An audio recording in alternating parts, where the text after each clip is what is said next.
All right. So today, welcome to the Elite Athlete Podcast. Today we have Eric Wubbena, who is the president of Baseball Bluebook. He's going to talk to us today about Baseball Bluebook, who that's for, and the awesome resource that it is. So Eric, I appreciate you being on. Well, hey, I appreciate it, Mike. This is great. It's good to be on somebody else's podcast, and so it'll be a little bit different this time. Right. It's a different change of perspective. I think it's I don't feel like I'm a great interviewer, but I like to talk. So I'm working on my skills. And if you guys haven't checked out the Baseball Bluebook podcast, tell us where they can find that. Yeah, it's Bottom of the Ninth podcast on YouTube. So make sure to check it out. We've got a lot of great episodes with trainers and recruiters. We've had a couple of minor league players on there, and some hitting coaches. It's been really, really good. We're up to, I think, episode 29. So it's been about 3 months now. And like you just said, I'm learning, getting better at it. And it's one of those things. I'm a talker as well. My trade is sales. So it comes naturally to talk, less natural to ask questions and listen. So I think it's actually been really good to kind of put myself in the learning position rather than the person that has the knowledge. So it's been a lot of fun. Learning a lot. It's been a lot of I think the biggest thing that I get out of the podcast is the perspectives across the board when we're talking about amateur ball, and just the mindsets of the people. And it's been a lot of fun, a great learning experience for us. So of the 29 episodes of the Bottom of the Ninth, how many subscribers do you have now? I know you were pushing big time for that. Yeah, we've got 60 subscribers, but we're getting about 700 unique views every week. So we're getting a lot of views. We're getting a lot of hours watched. So if you're new to YouTube, really the goal is twofold. It's subscribers and it's also hours watched. So,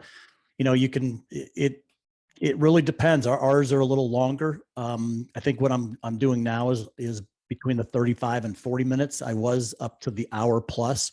And I think the less I'm getting more watch time, the shorter the videos are. So it's really just finding a balance. And I think a couple of the interviews, we could have done multiple interviews, and that's kind of what I'm doing now. Instead of talking about a whole lot of different topics, I'm really trying to narrow it down to a few, especially when the guys are, they like to talk as well as you stated. Yeah. But it's been a lot of fun, and I think.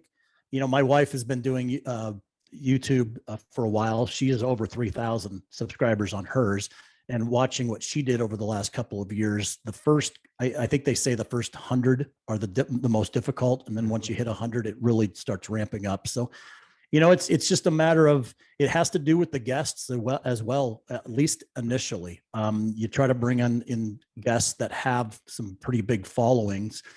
And if they're willing to push it out and promote it, that absolutely helps, especially when you're kind of just starting out. So it's been a learning experience all across the board, being consistent. It's not something that I went to school for, just kind of learning it and trying to figure it out. So it's been a lot of fun. I know that was exactly my thought. Setting up for this, trying to get the lights right and all that kind of stuff. And I'm like, I didn't plan on really, that wasn't in the plan to do a video podcast. And then I started with a blog, and then I found out people didn't read the blog anymore. And it was like, oh, people do videos. So Instagram seems to be where you're at the most.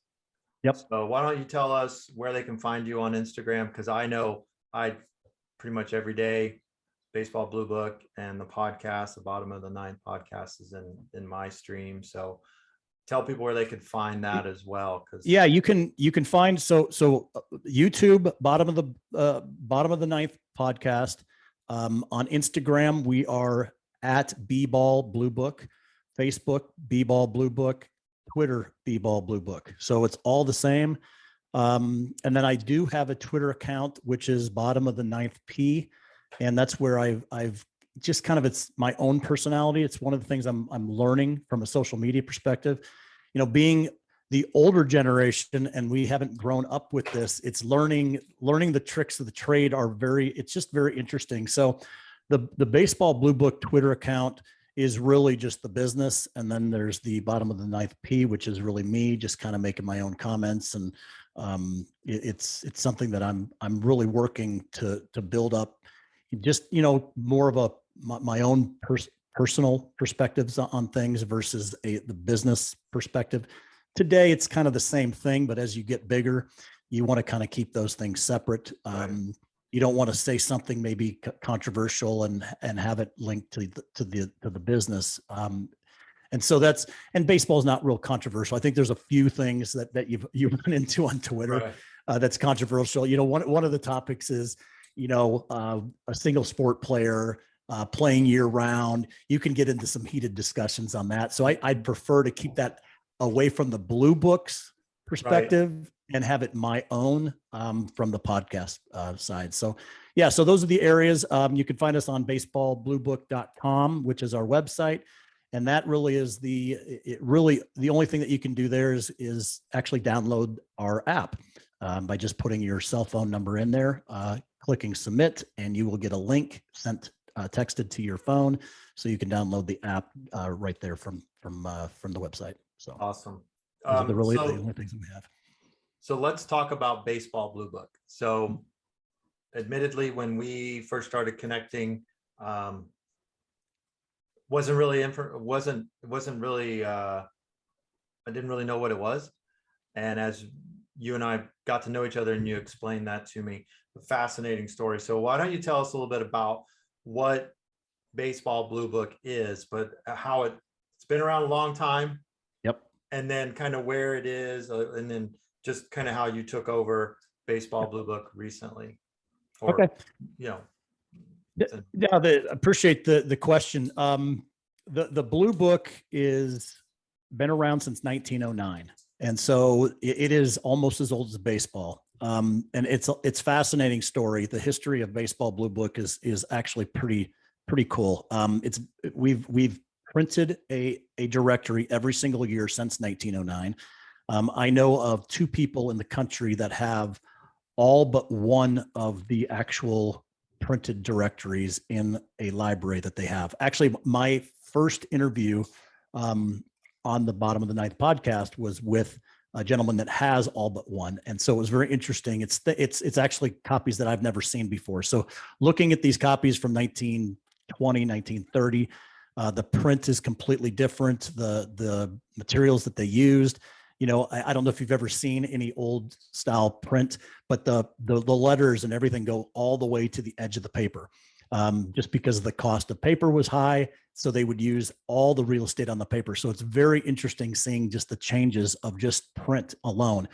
And I was never into the book business and all those stuff. So it was just interesting seeing the difference between what we used to print and then what we currently print. But the Baseball Blue Book is really a directory. It's a comprehensive directory for all the baseball programs, amateur to professional.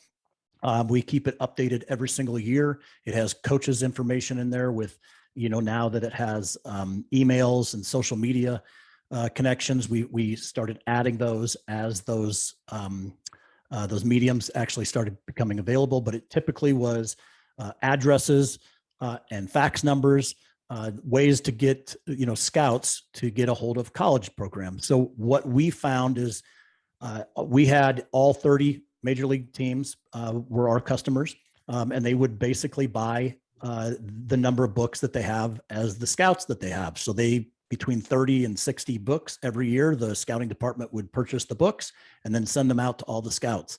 Right. And they would use that as kind of their reference guide. If they were making a trip to, let's just say it was Illinois, they could pull up the book, find out all the programs in the Illinois area. We even provided schedules for D1, D2 schools, so they could actually schedule around It was a reference guide before the internet. This was it. This was the way that scouts did their scouting and really scheduling their road trips, was with the Baseball Bluebook. A lot of them call it the Baseball Bible. They still sit it on their desk. They use it for reference material. And so it was going well. My family purchased the Bluebook about 20 years ago. It was from a gentleman that was looking to retire. We actually bought the Blue Book, the Green Book, which is for football. We had the Orange Book for basketball, and we had hockey. And I cannot remember the color of the hockey book, but we had all the sports, did the same thing. And really, we've kept the Blue Book going and the football book going. So that's actually still active, is the Green Book. The difference between the two is baseball has moved away from the book quicker than football. And I think it's probably because of the breadth of baseball. Baseball is a lot bigger. There's more programs. It crosses internationally. And I think the internet really brought baseball together a lot. It was needed more than the football. So the football Green Book, we still sell books every year to every NFL football team, the scouting departments. It feels like it's 10 years behind baseball. And I don't know if that from a technology perspective, the scouts, just kind of the way that they do business, but they still buy the book. They still use it. They still use it the way the baseball scouts used to use it 10 years ago. So it's interesting to see the dynamics between the two. A few years ago, we were kind of debating, as sales started dropping from the Blue Book. We were debating on what we were going to do with the product. Were we just going to kind of let it go? But my background is technology. I worked for IBM for many, many years, ran some software divisions, part of developing a lot of applications. And so we looked at the Blue Book and said, what makes sense?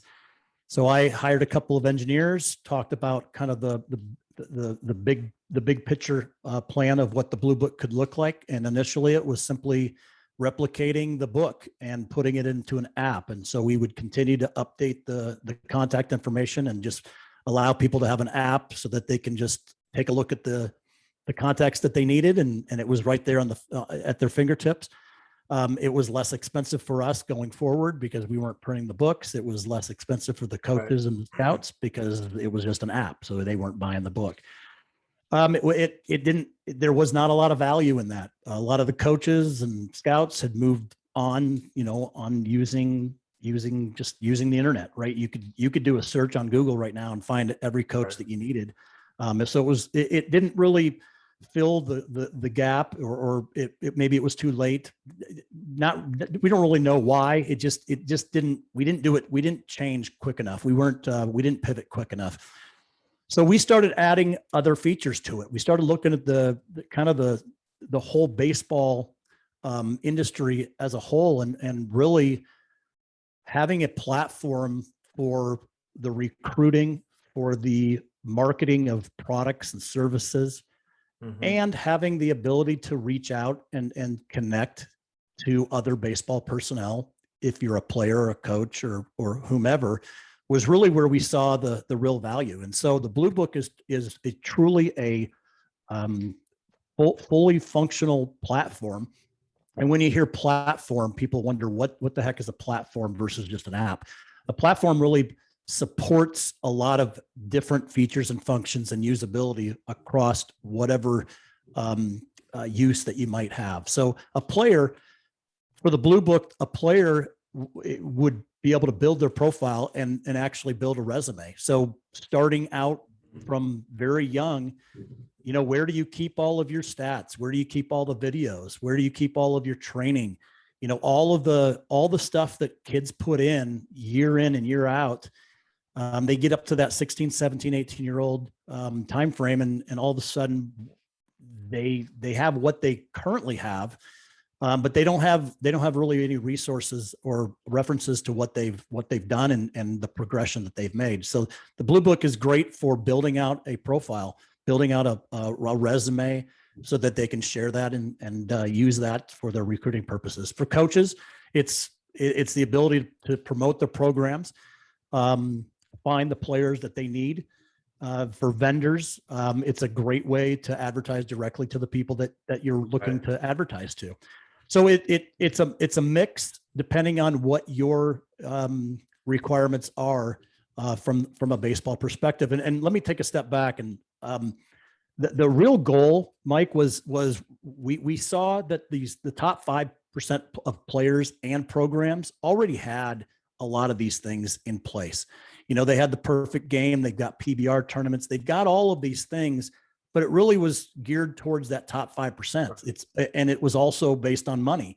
If you had the money, you could go and do a lot of things and help your recruiting. So we were really targeting that group of players and programs that didn't necessarily have the budget for recruiting or didn't necessarily have the talent to be playing at the high levels.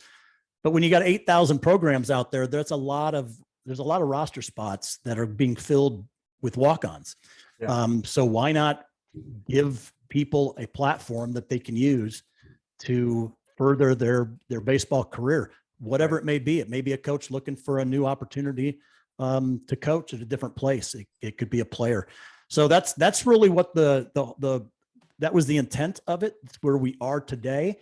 And we're really excited about the people that we're meeting, and you know, the podcast is really part of building the network, and it's been great to meet a lot of good people. So I'm curious. We'll continue to talk about the Blue Book and the digital part of it, but you said 2 people have all of them except for one. Which issue are they missing, or was there an issue that was not printed? Maybe like at one time? It's a good question. I believe it was the first issue.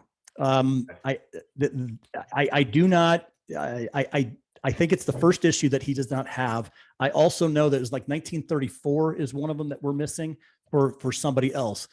So we've put out a couple of feelers out there. We've looked on eBay. We've posted different things. The guys that collect, there's a very few of them.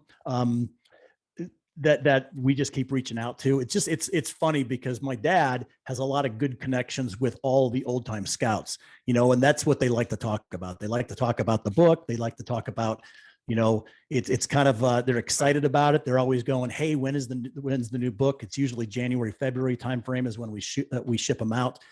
And so it's kind of this underclass of people that find the Blue Book interesting. And it's, I'm not a book collector. So, you know, my dad keeps asking me, well, you should get them to send you all the books. And I'm like, yeah, I think we will. We probably will when we get bigger. I'd love to have all of them. But yeah, it's interesting talking. The guy's name is Tom Eckert, and he's on my first podcast, but he actually will show a clip in the video. He turns around and points back behind him and says, there's my collection. So it's this massive collection of 100+ books. They're all the Blue Book ones. So it's pretty cool. That's a neat story. I was thinking, man, like,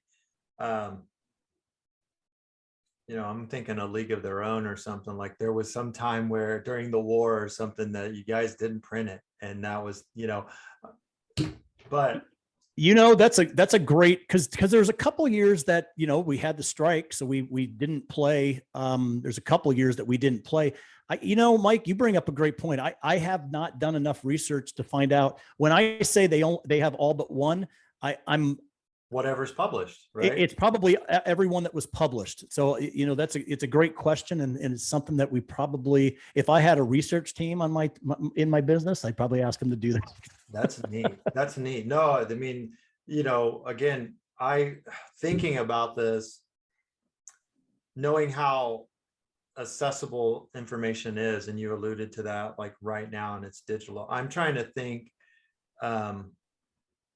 you know, before, when it was an analog, you know, process, I guess you'd say, you know, paper and pen, so to speak, or typecast.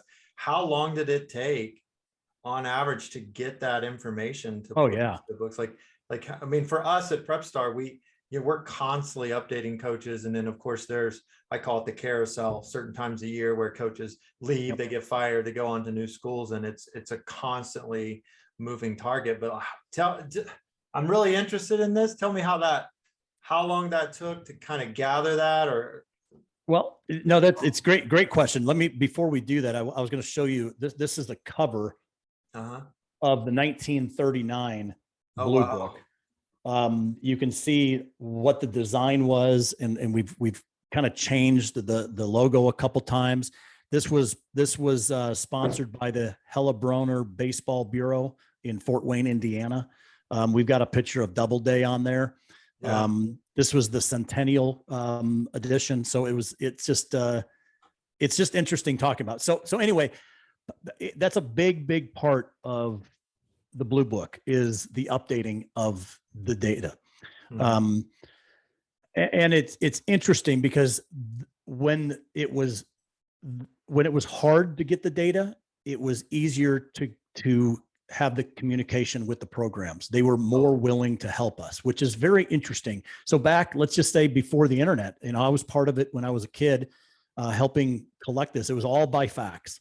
So we would call every single program, and most of them, probably 60% of them, already knew who we were, and we would simply have a form that they would fill out and they would fax it back. We would take that form and then we'd key it in to our into it was a rough based application back at that time, because we had it when it was computerized. It just wasn't internet based at that time.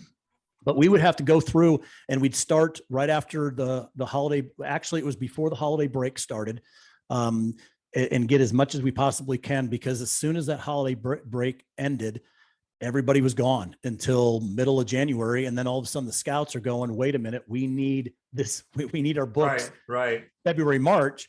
And so it was a real time crunch. So there were Christmases and holidays that's what we did. We were in my parents' office, getting faxes, sending faxes out, on the phone, talking to a lot of the SIDs, the sports information directors they were the godsends. They were the ones that really saved us. And we would, over the years, we built up a process that like I said, about 60 to 75% of all the teams would just do it automatically. They know that every year they would put all their updates in, and they would fax it in. So we'd have all these faxes coming in.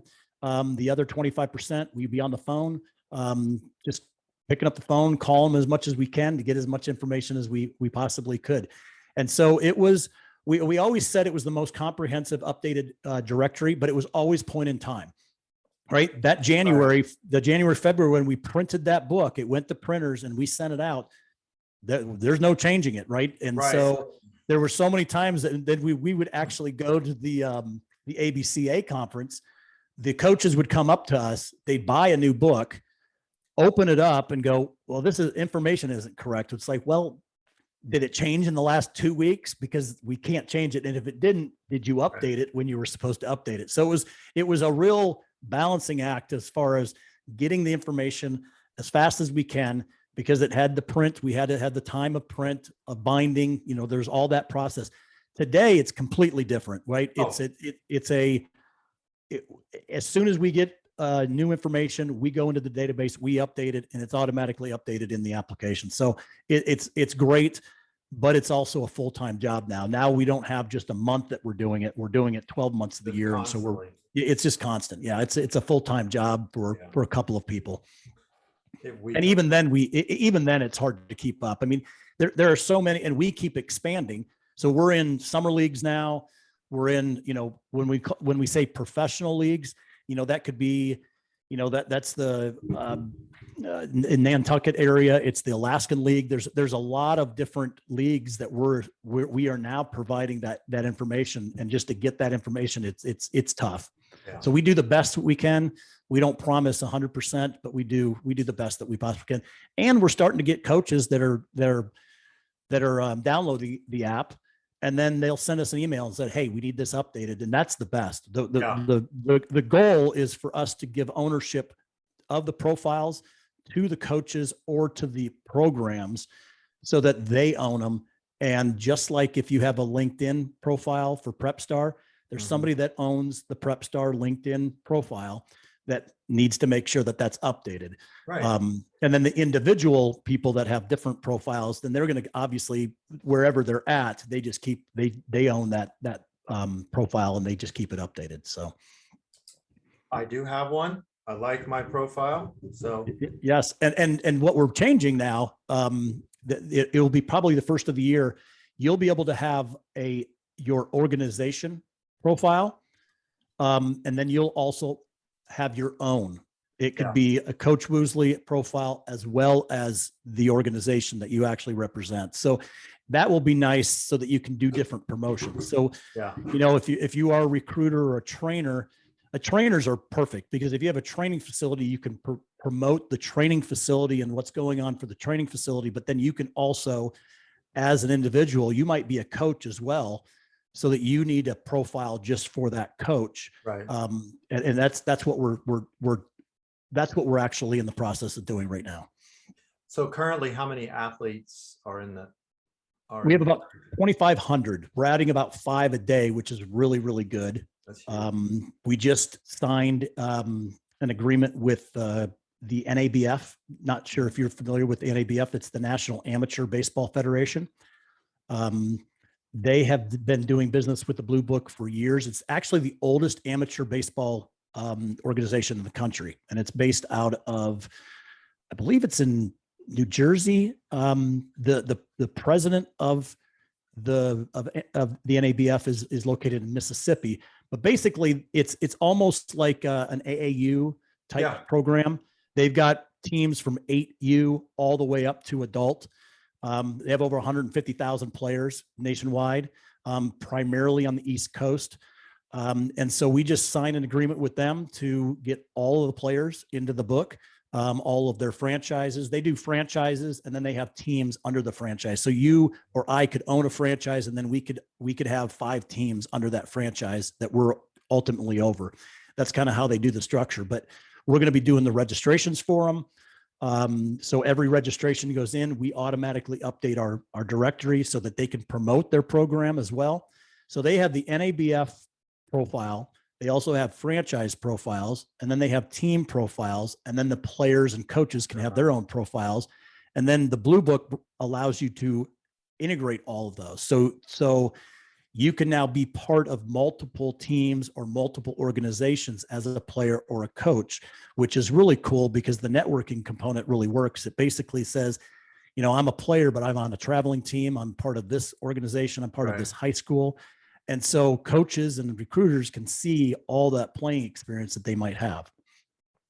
That's impressive. I didn't know that was coming on. We're really excited about it. And then the other thing that we're doing is we're working with high school associations. And that's my shout out to everybody I talk to. If you're a high school coach, you obviously have connections to your coaches association in your state. And so we're also providing the same thing for high school associations. So Missouri, I'm located in Missouri. So we're in agreement with them. We will create a branded playing experience section in the player's profile. So when a player joins and they want to add playing experience, there's a drop-down menu, and you can select Missouri Baseball Coaches Association. It has a little logo. They click on that, and then they can add their playing experience for the particular high school. So we're now into 5 high school or 5 states. There's 50 states, so I've got 45 to go. But really, we're trying to reach out. It's free for them, so it doesn't cost anybody any money to be able to build this. And the great thing about it is, all these players they're in a ton of different organizations. I mean, it could be a training facility that they go to. It could be a Rapsodo score that